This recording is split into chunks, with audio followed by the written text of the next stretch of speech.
विनायक डाके.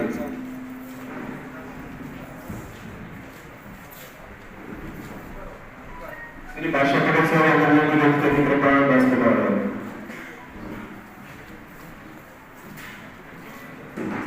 नवनिर्वाचित शहराध्यक्ष राष्ट्रवादी काँग्रेस पक्षाचे माजी नगरसेवक आदरणीय खासदार यांचा औरंगाबाद शहर जिल्हा अध्यक्षपदी नियुक्ती झाल्याबद्दल ज्येष्ठ नेते आदरणीय सुरेंद्रदादा सोनवणे, ज्येष्ठ नेता मनोहर खरे, शहराच्या मान्यता अध्यक्ष व्यवस्थापक पटेल, शहराचे कार्याध्यक्ष अभिषेक देशमुख, एकदम ताकदीने मानलेले आपण वारंवार आयोजन सुद्धा आणि वर्तमानात चालू आदरणीय दादा अध्यक्ष त्या काळापासून आम्ही उद्योग चालत आहोत. काम करता एक आनंद असा दिसतोय की आपण बघत असेल की सगळी जुने मंडळी या ठिकाणी आणि त्यांच्या चेहऱ्यावरती एक आनंद उत्सव या ठिकाणी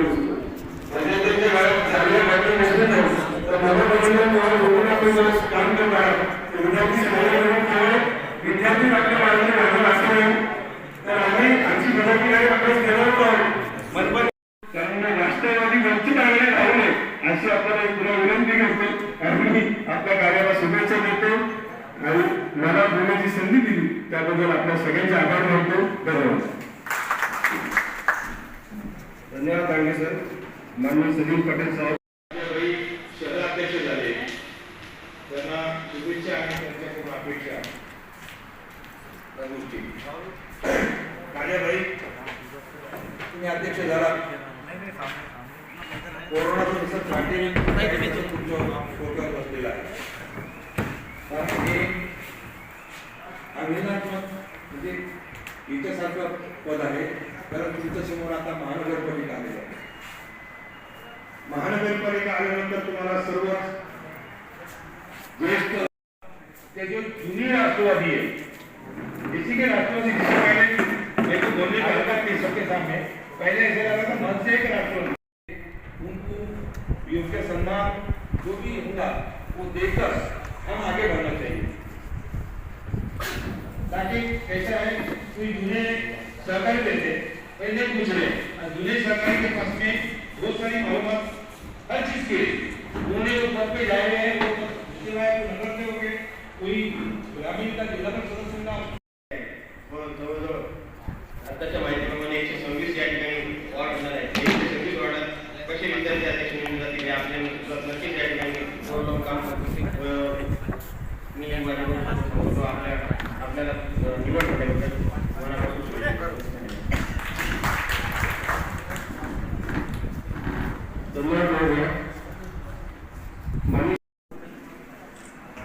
राष्ट्रवादीचे पहिले अध्यक्ष आदरणीय सगळ्यांचे दादा सुधाकर दादा, आदरणीय आमचे मोठेवाला आणि मला सगळ्यात म्हणजे ती आजारी होते तर मला म्हणत होते की चला म्हणतो ते आमचे मुस्ताक आहे.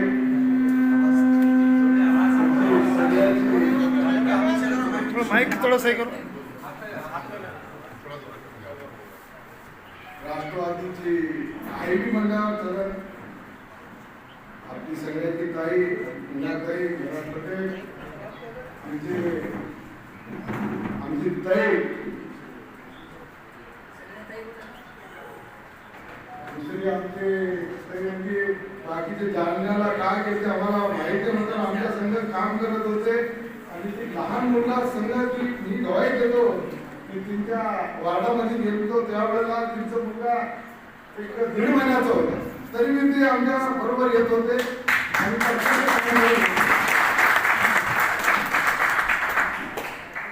आमचे कार्याध्यक्ष देशमुख साहेब, बाबा साहेब, हुंडर साहेब, आमचे युथचे अध्यक्ष भांगे साहेब, आमचे सोनने विद्यार्थीचे अध्यक्ष सोनने साहेब, आमचे पाटील साहेब, आता सगळे माझ्या टोटल ओळखीचे बाकीचे सगळ्याचे नाव घेऊन बसन. आमचे सामान्य जे एवढ्या मोठ्या भाजपच्या जे आज जे भाजपचा एवढा मोठा नेता आहे, त्या पक्षाने त्याला एवढा मोठा खाता दिलेला आहे, त्याला हरवल्याने आपले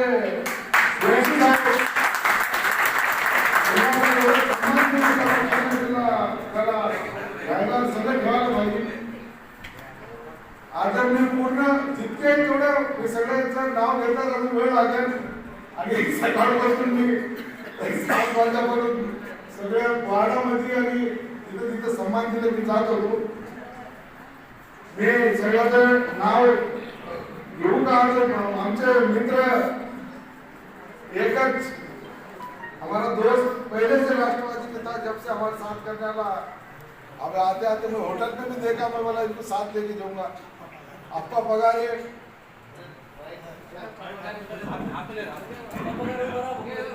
और इनको मान पान जो मुस्ताक बोले और ये पूरी नेता ने भी चुना, ये कार्यकर्ता ने चुना, मैं सबका शुक्रिया अदा करता हूँ. दादा मी सगळ्यात पहिलं मी युथचा उपाध्यक्ष होतो आणि दिलीप खरे अध्यक्ष होते. त्यावेळेला सगळ्यात पहिलं मी माझ्या वार्डामध्ये युथचा उपाध्यक्ष असताना आपण मी त्या तिथं आलेले होते. ती आल्या सगळ्यात मोठं प्रोग्राम मी डॉक्टर पदमसिंग पाटलाचं त्या तिथं घेतलो होतो आणि तिच्यानंतर 6 महिन्यानंतर इलेक्शन लागलं आणि 6 महिन्यानंतर मी तिथं नगरसेवक झालो. आपल्याला येणाऱ्या काळामध्ये लोकांचे अडीअडचण कसं सोडता येईल, आपल्याला तर या कुणी आपल्या पक्षापेक्षा कुणी मोठा नाही. दादा एवढं गुरुजी साहेब आम्हाला एवढं वाईट वाटतंय, आपले 3 नगरसेवक निवडून आले आणि आम्ही जेव्हा तिथं जात होतो महानगरपालिकाला 2 नगरसेवक तर आपल्या गटातून गेलो, मी एकटाच राहिलो. दुसरे तर सगळे जात होते, म्हणजे मी एकटाच, मला खुर्ची नव्हती तिथं बसायला. आम्ही तेव्हा 2 मार्क निवडत होता, आपला तिथं गट नेता होता, आपल्याला खुर्ची होती. तर मी कधी कुणाच्या पक्षाच्या कोणत्या कार्यालयामध्ये जाऊन बसावं, मी कधी 4-5 वर्षामध्ये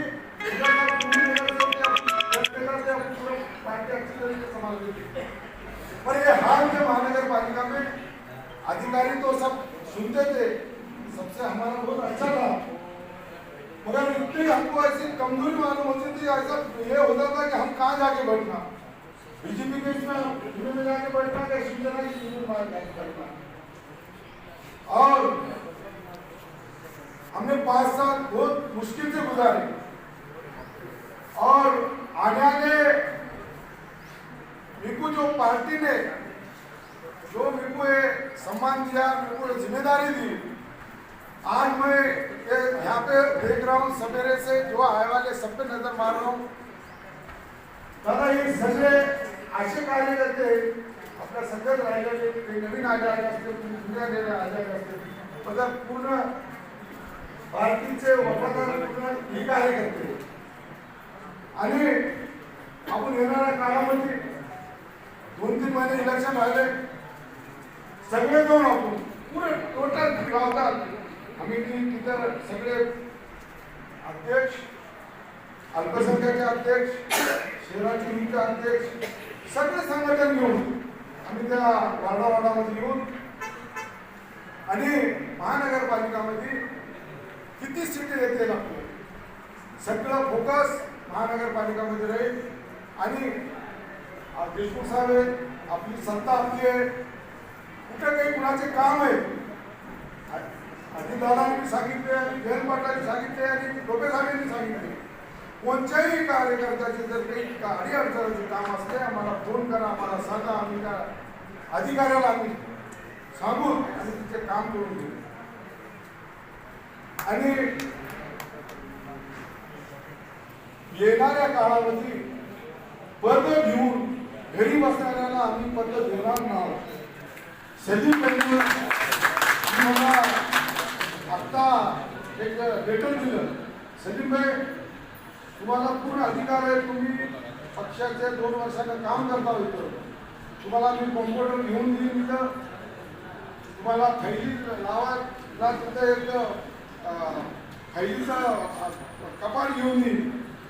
जी काम करते त्याला सन्मान देऊन, काम करणाऱ्याला तिकीट देऊन, काम करणाऱ्याला वारणावडा जाऊन जर तिच्या आपल्याला चांगलं सन्मान आहे, त्याला लोकांचे काम करते, तिला आपण तिकीट बी देऊ आणि निवडून बी पक्ष आणि आपण सगळे मिळून आणू.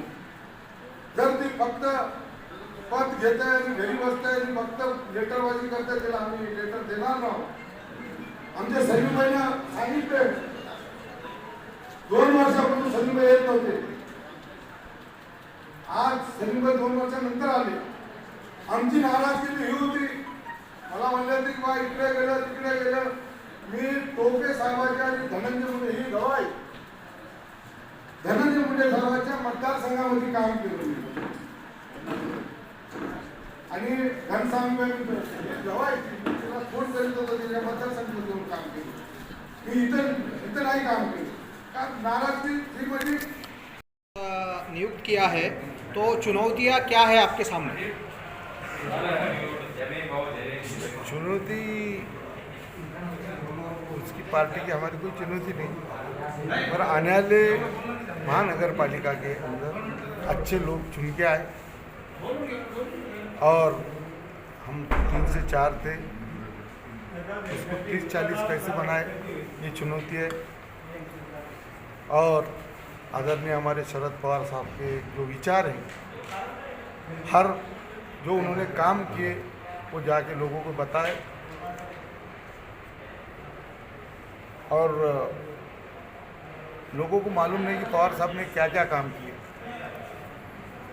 लोग बोलते हैं कि राष्ट्रवादी कांग्रेस पक्ष ने कोई मुस्लिम को कोई साथ नहीं दिए, जो इमाम जैसा यहाँ पे तो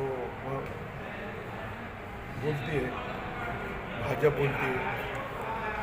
तो मुस्लिम के लिए क्या काम किए, दलितों के लिए क्या काम करे, शेतकरी के वास्ते क्या काम करे, हर समाज के वास्ते पवार साहब ने क्या काम किए, ये लोगों को बताना पड़ेगा, जाना पड़ेगा, बोलना पड़ेगा कि पवार साहब की विचार हर समाज के वास्ते है, एक समाज के वास्ते नहीं है, पूरे समाज को लेके चलने वाला एक ही नेता शरद पवार साहब. ये हम हर घर घर गली गली जाके बताएंगे लोगों को और उनको आने वाले महानगर पालिका के अंदर जातिवादी के शक्ति के साथ नहीं जाके जो सेकुलर जो सबको लेके चलने वाली पार्टी वो है राष्ट्रवादी कांग्रेस पार्टी. ये हम औरंगाबाद में जो है खासदार इमाम का है और इससे पहले के इलेक्शन में जो है उनके 25 कारपोरेटर चुन के आए थे और राष्ट्रवादी के सिर्फ 2 या 3 नगर सेवक चुन कर आए थे. तो शहर में मुकाबला आप कैसा करेंगे एमआईएम का? ये जो एमआईएम और जो बीजेपी है वो एक ही है. वो तो आप भी सबको मालूम है कि एक दोनों एक ही सिक्के के पहलू हैं. ये इधर से श्री राम बोलती, इधर से अल्लाह अकबर बोलते और दोनों को अलग अलग, मुसलमानों को मुसलमान के पीछे इधर अलग जा रहे, इधर हिंदू जा रहे. ये हम सबको बताएंगे कि ये पार्टी एक समाज की नहीं, पूरे समाज को लेके चलने वाली पार्टी है. जो जातिवाद पार्टी के साथ मत जाके लोगों के जो गरीब गोरों को जो आज जो नुकसान हुआ, आज जो पूरा हिंदुस्तान परेशान है कि हिंदुस्तान पूरा परेशान है कि हर चीज़ में परेशान है. आप देख रहे हैं डीजल पेट्रोल हर चीज़ का 4 पट से भाव बढ़ रहा है और हर आदमी परेशान है. आपका जो वोट बैंक है वो खिसकता जा रहा है, एमआईएम की तरफ जा रहा है. आपके राष्ट्रवादी की तरफ लाने के लिए क्या कार्यक्रम है आपके पास? इंशाल्लाह हम जाके हम वही बता रहे हैं कि हम गली गली घर घर जाके बताएंगे कि हमारी पार्टी सेकुलर पार्टी है. हमारी यहाँ आने वाली हमारी ये जो सत्ता है, हमारी सत्ता है महाराष्ट्र की, जो हर लोगों के गरीबों के जो काम रुका नहीं, हम उनके काम करेंगे. हमारे मुश्ताक है, हमारे देशमुख साहब है और हमारा नेता जो है पवार साहब है, अजित दादा है, जयंत पाटिल साहब है, टोपे साहब हैं, ये हमारी पूरी टीम बहुत अच्छे से काम पूरे महाराष्ट्र में तो कर रही, मगर औरंगाबाद में भी हम अच्छे लोग ला के अच्छा शहर का कैसा विकास होगा, शहर के लिए क्या कमी है, क्या यहाँ पे क्या चाहिए, हम हमारे नेताओं को भी बताएंगे और लोगों के विचार पूछेंगे कि भाई तुम्हारा क्या तकलीफ है। कहीं रोड की तकलीफ है, हम निधि ला के देंगे। कहीं कहीं कोई कौन सा भी प्रॉब्लम है तो वहाँ का हम काम करने की कोशिश करेंगे। और ज़्यादा से ज़्यादा हमारे 3 थे, फिर 4 हुए, हम 30 से 40 नगर से कैसे चुन के लाएंगे। हमारी ये मुश्ताक भाई की हमारी पूरी की टीम की कोशिश रहेंगी। हमारी यूथ के सब जितना भी हमारे पास कोई मतभेद जात भेद कुछ नहीं रहेगा, हम सब मिलकर औरंगाबाद शहर में आने वाली महानगर पालिका में हमारा सिर्फ फोकस रहेगा कि हमारे ज़्यादा से ज़्यादा नगर सेवक चुन के आए और आने वाले महानगर पालिका के अंदर अच्छे से जो महानगर पालिका के अंदर अच्छे से जो शहर का जो विकास कैसा हो, ये हमारा फोकस है। नहीं, ये 2 दिन पहले जो वक्तव्य किया है राष्ट्रवादी के खासदार ने, अमोल कोले जिनका नाम है, उन्होंने संसद में जो है संभाजी नगर कहा है औरंगाबाद को। क्या ये भूमिका है राष्ट्रवादी की? नहीं, मैंने अभी आज इंस्टीट्यूट पे सुना उनका, उन्होंने ऐसा नहीं किया। वो संभाजी नगर, वो तो एक संभाजी का उन्होंने पाठ करते हैं हमेशा, वो औरंगाबाद ही बोला। आप सुने होंगे, मैंने भी एक्सेप्ट सुना। किए उन्होंने, संभाजी नगर कहा। वो दोनों का किए, मगर वो उनके जो उनका जो भूमिका है, जो एक्टर है, वो संभाजी राजे की इससे मशहूर है, उनके मुंह में आया होगा। मगर हमारी विचारधारा वो सिर्फ औरंगाबाद ही बोलेंगे। वो उन्होंने बाद में विचार भी बोले कि मेरे बाकी का हमेशा बोलते ना, वो काम ही किया है उन्होंने, संभाजी का रूल्स किया है, इसमें से उनके मुंह में निकल गया होगा। नहीं, कहीं संभाजी नगर के मुद्दे पे अंदरूनी राष्ट्रवादी उनसे मिले भी तो? राष्ट्रवादी कांग्रेस हमारे नेता उन्होंने कोर्ट में केस डाले लिए, इंशाल्लाह वो सुप्रीम कोर्ट में केस है, वो कोई भी लटका, कोई संभाजी नगर बोले या कोई कौन सा भी नगर बोले, औरंगाबाद ही रहेगा। ठीक।